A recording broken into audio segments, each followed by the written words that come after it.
Thank you for joining me for episode 22 of my lunch break. I hope you're all having a great day. And if you're new, welcome.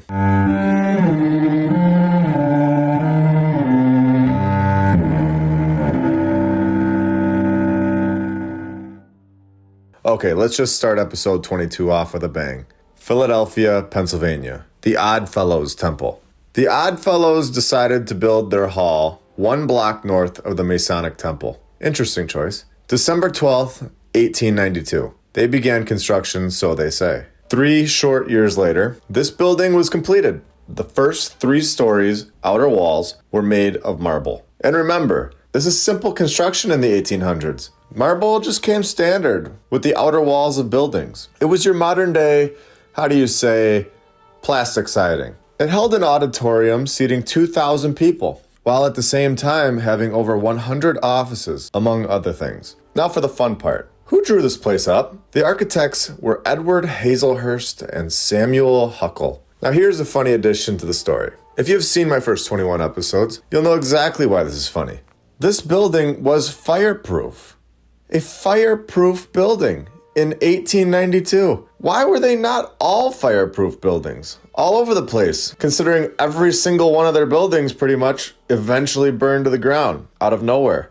In 1973, it was listed to the National Register of Historic Places, which is great. They won't be able to knock it down, and then we'll be able to see it forever. Wait, what is this? 5 years later, it was taken off the list and knocked down. What?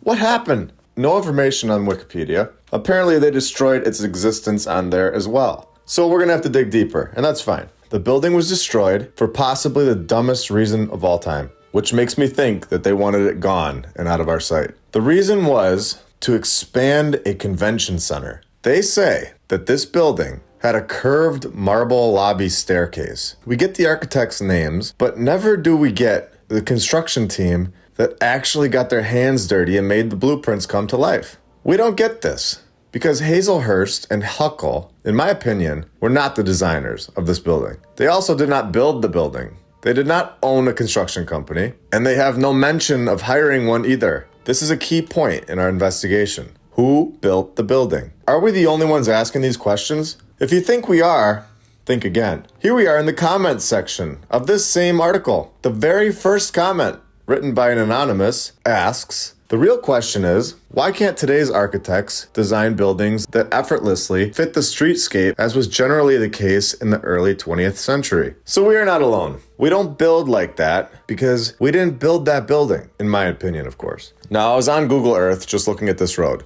and we're not going anywhere. We're going right over to the Philadelphia Masonic Temple. What is going on here? This is unbelievable. If this was constructed today, we would be stunned. I know we're all in agreement on that one. If this building was built in the 1900s, we would be a little confused. This building was constructed in only 5 years, in 1868 to 1873. Am I missing something? Take a look at this building. Who is building this building? I'm so interested to hear this story and hear what they have to say about it. Please tell me there's a 30-year-old that won a competition. Okay, here we go. The temple was designed in the medieval Norman style by James H Windrum, who was 27 years old at the time he won the design competition. Are you serious? This is just amazing. We know after 21 episodes that this story is the same as so many other stories all around the world. It is so repetitive and in our faces, and we have just started this research and only 22 episodes in. Can you imagine when we get to 200 episodes, how many times we're going to hear that a 27-year-old architect won a competition and is just the most incredible architecture of all time? Nothing against 27-year-olds, but most 27-year-old builders in today's time are just getting into the job and hardly understand the basic concepts of architecture. Not building like this. This would never hold up in court, ever. I went back and looked for any articles on this James H Windrum guy, and I found exactly what we needed. On June 25th, 1868, the chairman of the building committee took James by the hand and presented him to the Grand Master. Remember, this is what they wrote back in 1868, not recently. This is the actual article. He placed the plans and tools in the hands of James H Windrum and just trusted this guy to build it. So James was the builder and the architect. He was 27 years old, you guys. This is absolutely insane. So not only was he the greatest architect of all time, but he was also the most incredible builder. I feel like I need to take a minute and catch my breath. What have we just found? I mean, who is still on the fence at this point? Are we having fun or what? 27-year-old master builder / drawer. He built this in 5 years too. So we can't forget that. Just insane. Unbelievable. So the newspaper goes on to say, the Grand Marshal made this big scene and said, silence, silence. It sounds like they're trying to put on a big show, in my opinion. I do not believe that this actually took place and simply published into this paper. I have the opinion that this building was there much longer before 1868, and this was the story's beginning. One more thing to say about this 27-year-old master builder architect, James Windrum guy. Not only was he constructing this building and drawing it up in 1868 at the age of 27, like we have mentioned, he was also building another building at the exact same time. He supposedly had multiple projects, as he was also the architect and builder of the Academy of Natural Sciences. This is what you call a multitasker. Amazing. Let's turn our heads to the right, just a little bit, and look at the City Hall that is located 30 yards away, give or take a few yards. And what do we have here? A picture of the City Hall. And you can see how close these two buildings are with the Masonic temple in the shot. So they had multiple architects that knew how to draw up the most amazing buildings in the world and put them on the same block. Anyone from your local grocery store could come on down and draw one of those places up in no time, and then construct them with ease in 5 years or so. All right, it's 1894, and let me show you around the tallest building in the world. John MacArthur Jr. and Thomas Walter did not disappoint. They were the architects for the Second Empire architectural style palace, so the legend goes. Now let's take a look at this section again, where it says architects and construction. And after reading that 1868 news article, I think we are truly meant to believe that these two individuals were not only the architects, but they're also the builders, which is a complete joke. It's a joke because they never mention any process of how it is actually constructed. They don't mention how many people were working for them. They don't mention anything about who shipped the materials there or anything. And the 1868 article proves this. Simply tell them to do it, and it is here, before us, for centuries. Unlike anything we build today. Here they show us, in my opinion, a fake picture of it being constructed. The whole old world part of it is already done. This is not construction. This is completion. To finish this off, I have searched for hours. I cannot find a single document, news article, from 1860 to 1875 stating that John MacArthur Jr. and Thomas Walter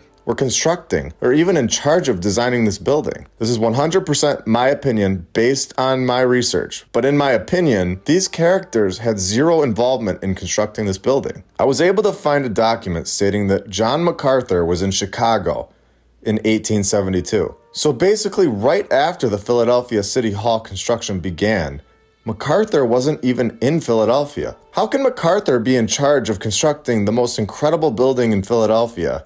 Yet this article clearly shows that in 1872, MacArthur had been located in Chicago. If you're on the fence, if this is the same character, let's make this very clear. John MacArthur Jr. was born in Badenoch, Scotland. Here in the article, word for word, it states John MacArthur is a gallant and accomplished Scotchman. This is John MacArthur Jr., and he was not in Philadelphia constructing the City Hall.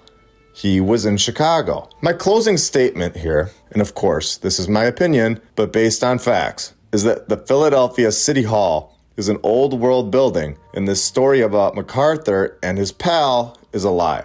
Oh wait, there's more? The Philadelphia City Hall's construction began in 1871. Would they need the people that drew up the plans and are in charge of the construction to be there? Would John MacArthur actually need to be there in 1871? Let's go with, yes.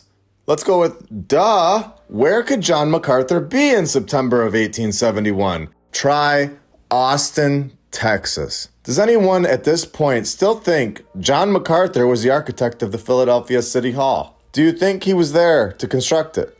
We have proof that he was not at the scene of construction. He wasn't even in Philadelphia. He was off building 2 little stores in Austin, Texas. So in 1872, he's in Chicago, but in 1871, that year the construction began on the City Hall, John MacArthur was in Texas. He was not in Philadelphia building the City Hall. He was everywhere but Philadelphia. Don't forget that we have a bunch of brand new t-shirts that just came out, and you can find them right below this video. Our Twitter account is up and running, and I'll put that in the link, as well as our Rumble account. Both links will be in the description. If you have anything else to add, any thoughts on this video, or any ideas for future videos, please put that in the comments below. Thank you all very, very much for your support, and I hope you all have a great day. I will be back very soon with much more. See ya.